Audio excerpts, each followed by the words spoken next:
بسم الله الرحمن الرحيم. السلام عليكم، عاملين ايه؟ النهارده هعمل معاكم مربى اللارنج. قبل ما اعمل المربى انا حابه اشكر جدا جدا جدا اللي شاف فيديوهات الفيديو بتاع مخلل اللارنج وعجبه، والتعليقات الجميله جدا جدا جدا منكم اللي جاتلي عليه. ما انحرمش منكم ابدا. فعلا شجعتوني وكلامكم الحلو شجعني ان انا اعمل اكتر واكتر كمان، واحسن واحسن كمان. اللي عندي كله بديه. ما انحرمش منكم ابدا ومن كلامكم الحلو. هعمل بقى اللارنج برضو حاجة تانية غير المخلل، ويا رب يعجبكم زي المخلل كده ما عجبكم. هعمله مربى. احنا عارفين طبعا اللارنج ده من الحمضيات، فطبعا هو شكل البرتقال، شكله شكل البرتقال، لكن ما هوش زي البرتقال، ما بيتاكلش. هو زي الليمون من جوه، طعمه حامض جدا زي الليمون. وبيبقى فيه مرارة جامدة. فاحنا هنعمله مربى، بيبقى مربى تحفة وجميلة جدا وطعمة قوي. بجيب اللارنج بتاعي، بغسله وبنضفه حلو قوي. وبعد كده بجيب المبشرة وببشر من الناحية اللي هي الصغيرة دي، ببشر اللي هي القشرة الصفرة دي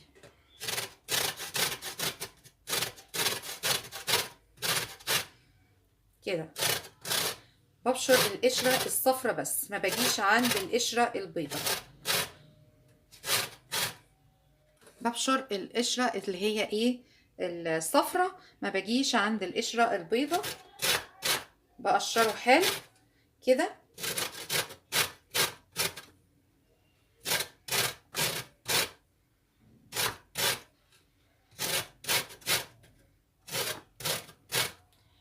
طبعا الرنج ده مفيد جدا وكله فوائد وحلو خالص.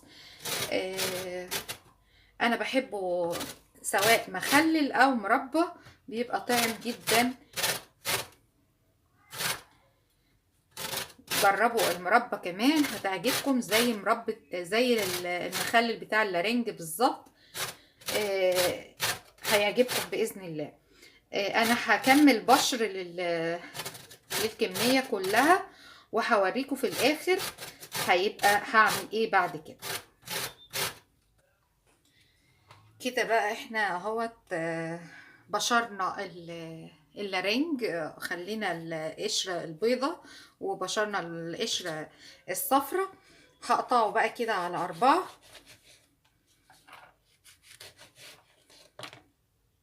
كده هقشر، هاخد القشرة وهاخد القلب اللي جوه ده، هحطه في مصفى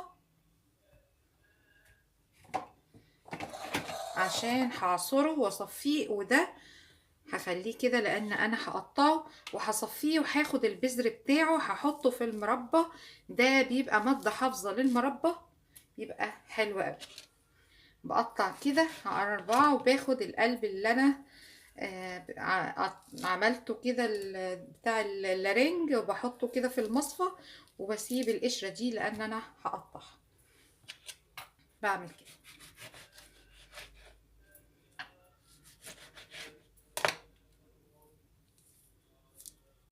كده بعد ما قشرت خلاص القشر. وهنا ده القلب بتاع اللارنج. همسك القشر بقى اقطعه، هقطعه شرايح كده. كده ببتدي اقطع بقى اللارنج كده. بقطع القشر بتاعه، ما بقطعوش صغير قوي لان لسه هيستوي وهيتهرى مني. مش هيتهرى يعني، هتقل حجم لسه اللارنجايه كده. بقطعه شرايح زي ما انا عايزه، شرايح مكعبات زي ما انا عايزه.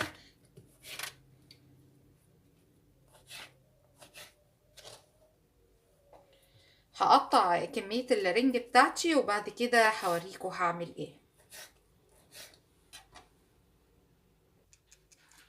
كده انا قطعت اللارنج معايا اهو. قطعته. وده القلب بتاع اللارنج هعصره بقى كده. وهاخد البذر بعد ما اعصره، هسيب العصير بتاعه لان ه... هسوي فيه القشر. والبذر كمان باخده وبحطه في شاشة، وبحطه في المية بتاعت السوا بتاع اللارنج، لانها بتبقى مادة حافظة، بيبقى حلو قوي. هعصر القلب بتاع اللارنج كده، وفي الاخر هوريكم هعمل ايه. كده انا عصرت اهوت العصير بتاع اللارنج. اللارنج في ناس اللي هم العرب الخليجيين والعرب يعرفوه باسم الخشخاش او المندرين. آه، انا كده بعد ما قشرت بشرت القشره الصفراء بتاعته، وقطعته، والقلب بتاعه عصرته، وخدت البذر بتاعه. العصير ده هشيله في التلاجة لمدة 3 ايام لغاية ما احلي ال القشر ده. القشر ده طبعا فيه مرارة، لازم بضيعها ازاي؟ بحط على القشر ده مية كده، وبسيبه لمدة 3 ايام. بغير عليه المية كل شوية بغير عليه المية، كل يوم اغير عليه المية لغاية ما يحلو. بعد كده باخده بقى واسويه، وهوريكم هعمل ايه. انا هشيل العصير بتاع اللارنج ده في التلاجة، هو والبذر. هعملهم الاتنين بعد ما اللارنج ده يحلو. بسيبه في المية كده، وبعد كده هوريكم هعمل ايه. كده بقى انا اللارنج بعد ما نقعته في الميه، انا نقعته ليله بحالها. ما سبتهوش 3 ايام ولا حاجه. نقعته لمده ليله ليله بحالها، وتاني يوم كده اصفي منه الميه، واحطه في حله على على البوتاجاز. هوريكم هعمل ايه. كده بقى بعد ما صفيت اللارنج بتاعي، هعمل ايه؟ باخد اللارنج بحطه في حلة على النار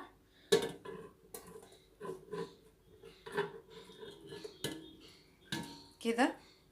وزي ما احنا شايفين اللارنج قده، عصير اللارنج اللي باقي معايا قده سكر، يعني في حدود مثلا نص كيلو سكر. كيلو اللارنج بياخد نص كيلو سكر. وده البذر بتاع اللارنج حطيته في شاشة. وعندي هنا عصير ليمون.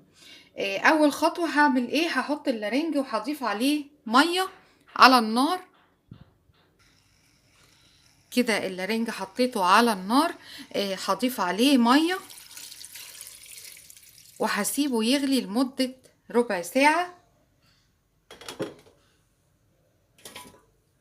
هسيبه كده لمدة ربع ساعة يغلي على النار لغاية ما يطلع برضو المرارة بتاعته. يبقى انا نقعته ليلة بحالها. وبعد كده حطيته على النار هيغلي لمدة 10 دقايق كده ولا حاجة.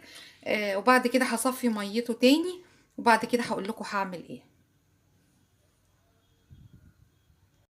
كده يا جماعة قاعدين المربى بتاعت اللارنج اهيت. اللارنج حطاه يتسلق شوية الاول، بيغلي معايا كده لمدة 10 دقايق، وبعدين هنشله من المية ديت وهصفي المية دي وهقول لكم هعمل ايه. كده بقى اهوت انا غلت معايا المربى اللارنج او الخشخاش او المندرين زي ما اي حد بيقول عليه. بعد ما غلى معايا وصفيته من المية اللي كان بيغلي فيها. عندي هنا ادي السكر. قلنا على كيلو اللارنج بياخد نص كيلو سكر، والبذر بتاعه عصير ليمون، وده عصير اللارنج نفسه.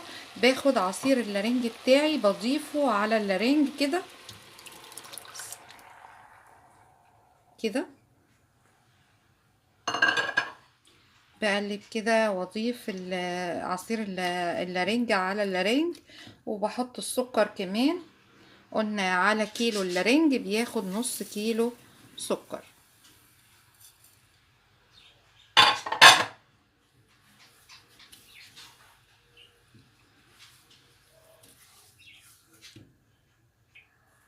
كده اهو اللارنج معايا، حطيت عليه عصير اللارنج والسكر وبقلب اللارنج كده وبسيبه بقى يستوي براحته لغاية ما تستوي. قبل كده طبعا انا معايا البذر ده بيدي مادة حافظة حلوة قوي للارنج، و بيخلي اللارنج يعيش، لان البذر بتاع اللارنج بيبقى فيه مادة اسمها مادة البكتين.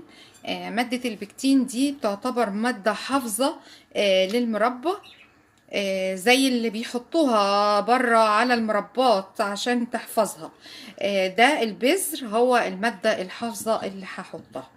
هسيبها لغاية ما تستوي وتتقل شوية، وبعد كده هضيف عليها عصير الليمون. هسيبها تستوي وهوريها لكم بعد. ادي كده المربى ابتدى يظهر معايا الريم ده بشيله كده.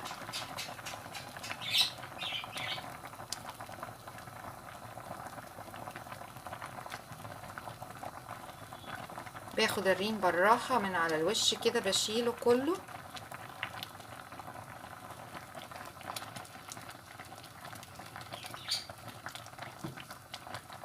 وبعد كده بعد شوية بشيل البذر واسيبها تستوي على راحتها شوية كده بس، واطلع البذر كده اهي. سيبها تغلي كمان حبة واوريكم بقى هيحصل ايه بعد كده. بعد كده انا سبت اللارنج يغلي في عصير اللارنج. انا الخطوه ديت انا اسفه قوي راحت مني من الموبايل وانا بصور. انا ما عملتش حاجه غير اني طلعت البذر وسبتها تتقل شويه، وضفت 5-6 فصوص قرنفل. وبعد ما تقلت شويه وقربت على السوا ضفت الليمون واوريكم بقى وسبتها الليمون يغلي فيها شويه برضو. وبعد كده طبعا عندي البرطمان مغسول، سبت المربى لما بردت وفضيتها في البرطمان. بسم الله الرحمن الرحيم. ادي مربى اللارنج، مربى طعمة جدا ولذيذة قوي. هي موسمية لان اللارنج ده موسمي ما بيطلعش الا كل شتاء. مفيدة جدا وحلوة قوي. شايفين لونها ذهبي وجميلة ازاي؟ ده عشان انا ما غطيتش عليها وهي بتستوي. وشايفين العسل فيها جميل ازاي اهي.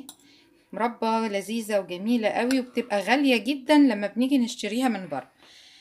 وادي البرطمان معايا، فضيت في البرطمان لما المربى بردت معايا. يا رب تكون الوصفة بتاعتي عجبتكم.